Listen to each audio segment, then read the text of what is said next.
If you like to avoid typing long lines of code in your terminal again and again, for example, to activate your second monitor on the left-hand side of your primary monitor, use an alias instead. How? I will show you.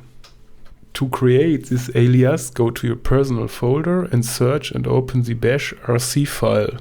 Scroll to the end of it, type in alias, then the name of the alias, in my case it's second screen. After it, a equal sign, a single quote, the line of code, and a single quote again.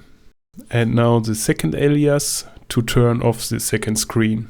I will use the alias second screen off. Again, a equal sign, a single quote, then the comment, and again a single quote. Save the file and quit the folder. Now if you open up a terminal and type in second screen, it will execute the line of code and turn it on. If you type in second screen off, it will turn it off.